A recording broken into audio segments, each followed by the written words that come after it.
guys, it's Searden, and today we're doing a vintage review of the Nerf the Atomizer. Okay, it's just called the Atomizer. So the Atomizer was released in a time when Hasbro had completely lost their minds, which is also known as 2003. And as you can see here, it's very similar in operation to the original 1992 slingshot. So it's got this rubber band here with this rubber ring. It's got a tube, although this tube holds 2 balls instead of the slingshot's 3.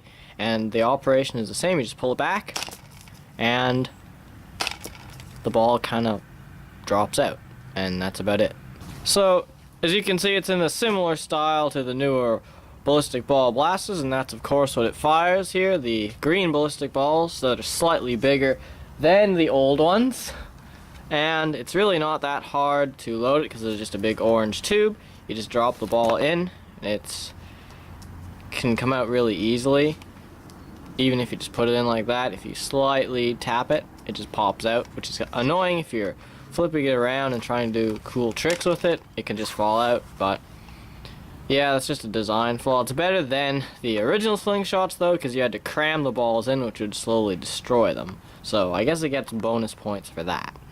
So since the Atomizer was released at a time when Hasbro completely lost their minds, there's no tactics on it because, I mean, they lost their minds, and there's not really anything else that's really special about it. So we're going to start on the range test now, and I'm not going to say anything at all about the ranges, just like with the slingshot, so you'll just see for yourself.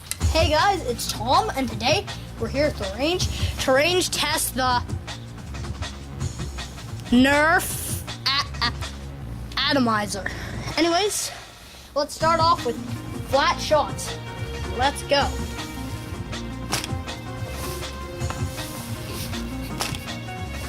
Okay, now angled shots. Let's see how this works.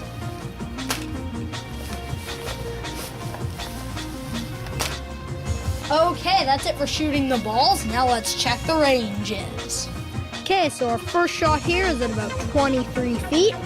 Our next shot is at 27 feet. And then we have one around 28 feet. And then our last shot is at 31 feet. Anyways, I guess that's it for the range test. Now we're on to the conclusion.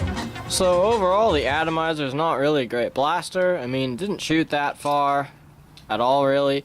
The ballistic balls don't usually fly that far anyways, but I mean, the Atomizer is maybe a bit better than the original slingshot in terms of performance, and it gets bonus points for being quieter, but it's still a pretty bad design, and it does have 1 less capacity as well, so that's also pretty bad. And I mean, the balls fall out really easily. That's not an exaggeration. Like, I just put this one in, and I don't seem to have another one, but if I just move it a bit, it just kind of pops out. So it's not really the best blaster at all for really anything. So if you weren't convinced that Hasbro had completely lost their mind by this point, you will be surprised to learn that they actually re-released the Atomizer again in the Action Blasters series, which I have no idea why they did that, and I'm just really surprised because, I mean, why would you want to release this again? So should you pick up the Atomizer? I do not think so. I mean, I can in no way really recommend this blaster because it just doesn't really have anything too great about it. It does have a fairly comfortable handle, which is alright, but it doesn't really shoot too far, and it's not really the most reliable or practical, or really it's just not really a good blaster at all. So I don't think you should ever really pick one up unless you just want to be like us and review it and mock it and have a good laugh every time you see it, because that's all they're really good for. So that's the end of our vintage review of the Nerf Atomizer. Thank you guys so much for watching. Please like and subscribe.